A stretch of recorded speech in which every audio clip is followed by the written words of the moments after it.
Hi, good afternoon, everyone. Welcome to the Baton Chat webinar today. As you can see, you're kind of all on mute, but feel free to keep your cameras on or off. If you don't know me already, I'm Jenny, and I sit in the development team. My role is the National Delivery Lead, so I look after BTT, and within BTT, these programs sit. So today we're just going to go through kind of what Baton Chat is, how it can be used, some good case studies, and how to sign up as well. Do feel free, if you have any questions, to put them in the question box, and we'll go through them at the end as well.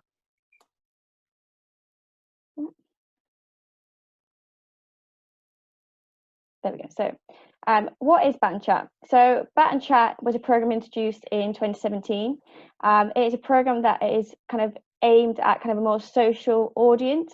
The game is kind of much more slower paced. It doesn't follow much of a structure. It can be quite gameplay, or it can follow drills. And there always is hopefully a social element to it, whether it's kind of a tea or coffee in a cafe at the end, or it's kind of just having a bit of catch up at the end by the side of the court.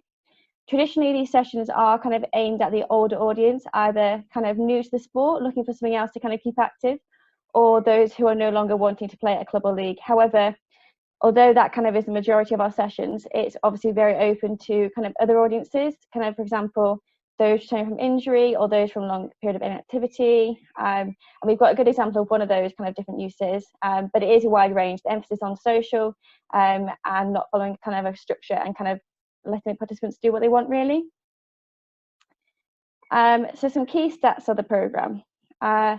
So for this season, 1920 season, we had 15 new sign-ups, and there's some kind of percentages there. So we've had 17 kind of on average per session, and 43% being female, which is higher than our kind of, obviously, our membership, and it's a great kind of tool to show that this program does engage almost 50-50 male and female. We have 64% of people attending one session a week, and the rest attending more than one a week, which is great to see.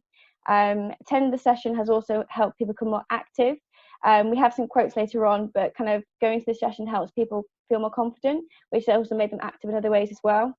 And we use the 75% relates back to the NPS figure. So NPS is Net Promoter Score, and it's how much you'd recommend something, so in this case, a Baton Chat session to a friendly family member, and 75% would, which is really good, and it's really positive, showing the impact that it has in their lives as well. So although the kind of Baton Chat that clubs and leagues run as part of their kind of offer, we've also funded Baton Chat through our BTT program, and these have ranged kind of being older sessions, but also kind of another offer to club that's more of a social pay and play, and also some specific ones that I'll go into later in the presentation.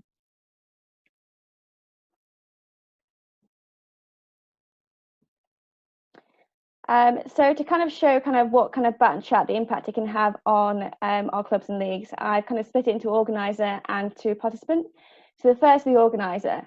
So this is all based on feedback we've had from our sessions, and kind of the conversation we've had kind of as area staff out about, but also in head office as well.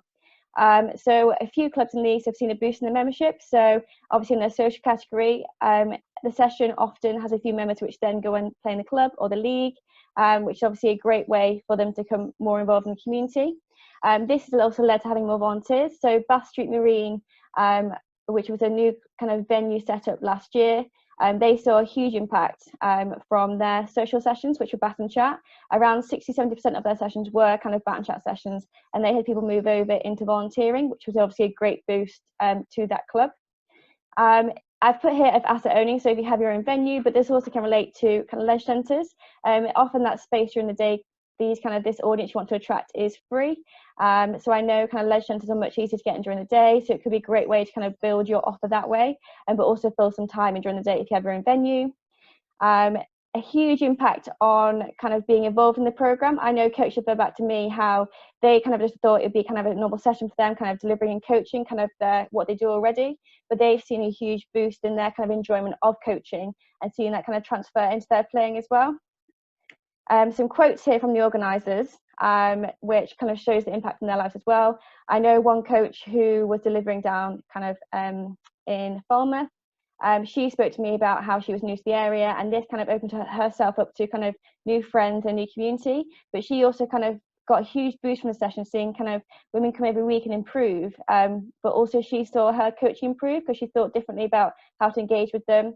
And the main emphasis from the kind of organisers was that although potentially they come to that session for a kind of a slow pace in the club or league, they want to be challenged. They want to kind of come to a session and learn things. And the key kind of aspect of that was getting feedback from the session as well. So the other side of that is obviously the participant. I also have here that all the pictures in this presentation are kind of real pictures.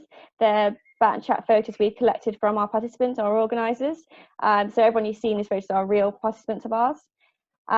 So the benefits of bat and chat on this age group is endless. We've had such nice kind of impact stories come out of this, how they've improved their physical aspects, so better kind of hand-eye coordination, mobility, coordination, balance, and that even goes towards people who are already active. It's improving kind of other aspects of their life they didn't think they kind of would. They kind of joined in because their friends were going, and then it's helped them become more active in that way as well. It's a low impact sport. So those who kind of weren't very active in the first place or return to the sport or don't have that active lifestyle in general, it's a good sport to kind of start growing that in, especially with the social aspect. People can take breaks in their life as well. Reducing isolation, I think this is a really key one. People that may not, especially I know kind of like during lockdown now, but especially people who may not see a lot of people on a daily basis, it gives kind of a social aspect for them. It helps welcome them into a new community. A few of our session leads have said that some of their community have now gone on to walking groups together or badminton groups together. So I think it really builds kind of a nice community within kind of a session. And also significantly help those with long-term impairments.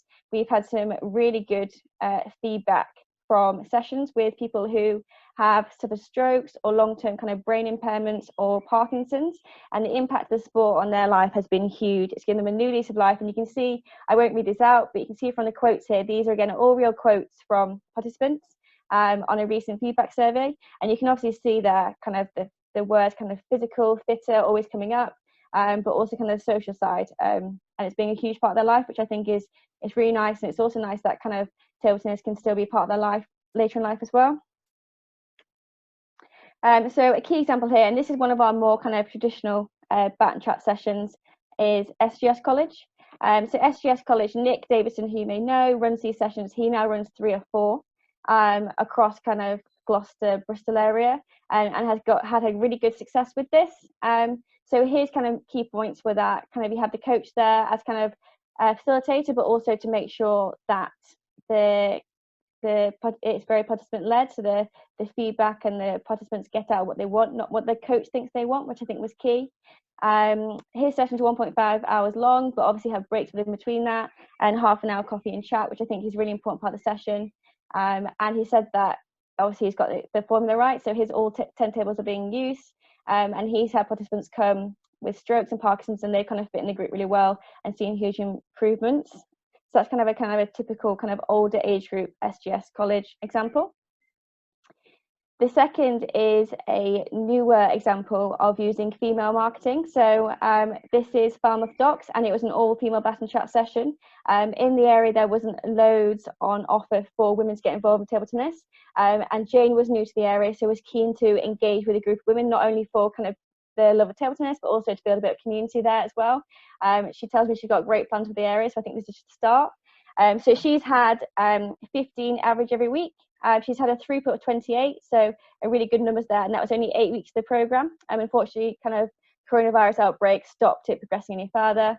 It's a huge kind of range in terms of ability, so some are complete beginners, some have played in the past, and also the age range. And it just shows how versatile the programme is, that in that session, Jane can manage to kind of have complete beginners coaching, as well as people who are quite competitive, and on the age scale as well, so in terms of ability and mobility as well. She's obviously a bit of a kind of growth in the session that's moved into, so the players move into the table tennis club, which is great, and she has a link there, which I think is a really key part to it, to make sure you do have those links, exit routes there, if people do want to move on. And her kind of key thing was having a key structure session that everyone knew was the same each week, and making sure that everyone kind of had a variety during the session. I've got some feedback here, and I won't read it out, but you can see how much the session has impacted those ladies in the session. And obviously it's a lovely picture there as well. But yeah, so example of someone who being active already, but kind of meeting a new set of people, even though they already live in the area, and how kind of stimulating it is. And also kind of Roz, who's driving a 42-mile round trip. It's great to see that she's enjoying the session as well. So this is kind of a really good example of how Bat and Chat can be used to reach potentially audiences that may be harder to kind of engage with at the start. And I think it's kind of using our marketing and making it really clear in the sessions that it's an all-female session probably helped that as well. So Bat and Chat is really easy to sign up for. So this part on our website, which is under clubs and schools, it's free for Premier Clubs. So if you're part of our Premier Club program, this is a free resource for you to use as a benefit, and for leagues as well. And then for associate clubs, it is £15. So within that, you get marketing, which you can see on the right here. So we have a wide range of kind of images on the marketing, but also kind of different kind of posters, and we also have a guidance document as well to make sure kind of give you key tips for the session. We currently have our BTT and satellite funding open, which will be open until July, which you can apply for support to get Bat and Chat sessions running up again when the lockdowns are restricted. And this is obviously a really good way to kind of engage that age group, also an opportunity to open up sessions to potential people that maybe weren't as active during this time as well. Cool. So over to you, Claire. Is there any questions that have come through? No, there isn't any questions in here at the moment, Jenny. We will share the link to the Bat and Chat sign up, and of course to the BTT funding as well that Jenny just mentioned. Obviously, of course, feel free to pop any questions in the chat box, or if anyone's got any good examples potentially of how they currently engage the 50 plus or the more social market, feel free to sort of pop your name in or unmic and share those with the group as well. Hey Claire, it's Martin. Hi Martin. Hi, I think it's probably just also worth highlighting the benefit of having Bat and Chat sessions in a particular area at multiple venues, as opposed to your own specific club. I give you there's quite a few examples now of multiple Bat and Chat sessions in areas, and one thing that I've noticed is that I'll give you an example. In Blackpool, there are 14 Bat and Chat sessions in and around the Fareham Coast. So you're able to go along and play and participate on every day of the week, should you wish to do so, bar Sunday, I think. And one thing that I've noticed is the rotation of players and the movement of players going on to those sessions. So somebody comes along, they're very keen, they want to engage, they want to play more, and they end up sort of moving to maybe one or two other sessions within the town. And from that, they've become sort of keener, made a link with the local club, and then got on to join the local league. And the league has benefited by having 10 more players enter the league in the bottom division in the last year. So it just sort of gives you some sort of idea as to what the potential benefit could be for longer term participation in a club or in a league area.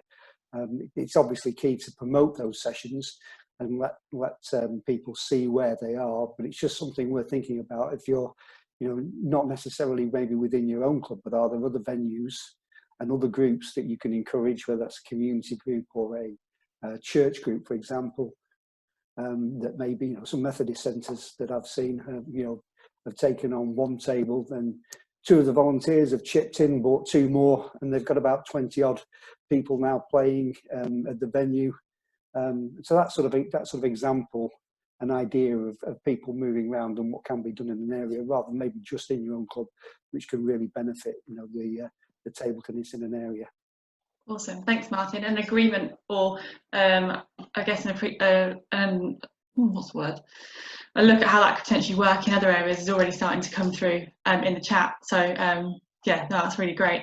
And Jenny, there is a couple of questions as well that have come through. So as a Premier Club, can a club advertise to a series of venues, so village halls or church halls, and use all the resources in all those venues? And secondary to that, does a coach have to attend the session? Yeah, good question. Oh, I'm still here. So yeah, it'd be good. It definitely would be, to use the kind of the Bat and Chat marketing under the Premier Club banner into those village halls and church halls that then can kind of feed in or resource back into the Premier Club. Yes, correct me if I'm wrong, Claire, but for insurance wise, a coach would have to attend those sessions if it's under the Premier Club banner, if it's promoting as that. We'll check it and confirm. Yeah, We'll follow it in the follow-up. Yeah, Andy, I'll come back to you on that. We'll just confirm it with you, just double check how that would work. And just to add to Martin's point as well, I completely agree around kind of the touring. I know in the Northwest, we have our mass team have ping pong parlours, and there are a few Bat and Chat sessions which have been held there. So ping pong parlours are vacant shopping units, and there have been a few coach sessions in there. And I know there's been a kind of a group of probably like probably 8 to 10 who then have started touring around kind of Northwest in different sessions. Some are club led, and some are leisure centres, and some are in ping pong parlours. And that kind of community is really built, and they've gone between them all as well. So I think it really does build that kind of community and people looking for more chances to play as well. Is there anything else that anyone would like to add, or anything anyone would like to share with the group?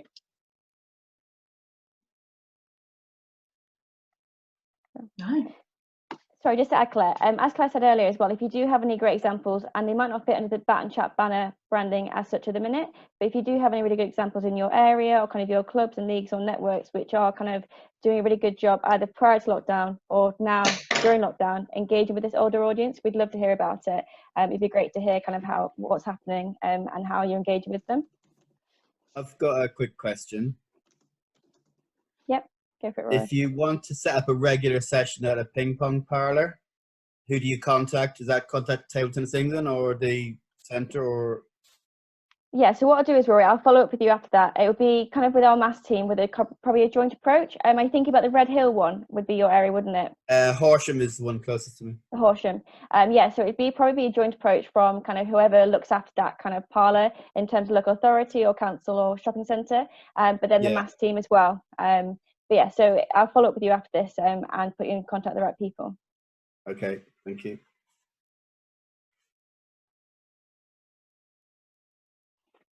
Cool. So any more questions there? I'll just give you a moment. If anyone wants to, you can unmic yourself or write in the chat box. No, bro. Cool. So I think we're there now. So hopefully you found that kind of Bat and Chat presentation helpful. It kind of gave you a bit of an overview into the programme and some kind of key stats. Oh, we just one in the chat. So a question from Eddie, sorry, just coming through. In my locality, there's been a large number of university third age groups. Would they qualify for this?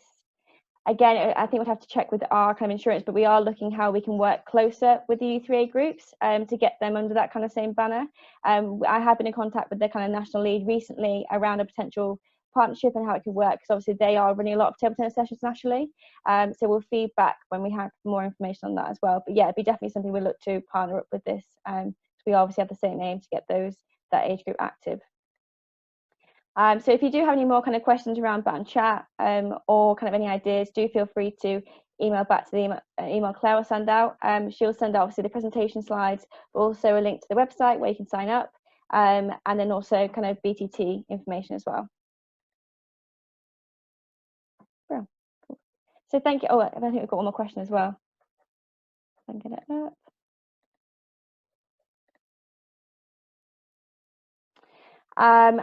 Andy, so Andy Miller just asked around, is there any written guidance on setting up ping pong parlours? I don't think so at the minute. I think there's a guidance on what a good session, like what makes up a good session, and having the key kind of coach in place to make sure kind of insurance wise they are covered as well in the parlour.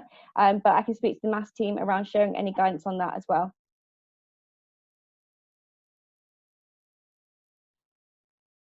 Cool. I don't think we have any more questions there, so we'll end there. Oh, so actually, sorry, I'll go back to that kind of question. So for the kind of coach question which I asked earlier, we would kind of, depending how the session being promoted, we'd want to have a activator or coach there. Obviously, if the session says there'll be kind of coaching there or structure or delivery, we want to make sure that they're going there with the right intention to make sure it's there. But yeah, it will we'll send out an email as well, a bit more concrete information around that. Cool, and I think that is it for today. I'll obviously follow up with Claire to make sure that extra information is sent out in that email, but thank you for joining today, and any questions do feel free to send through.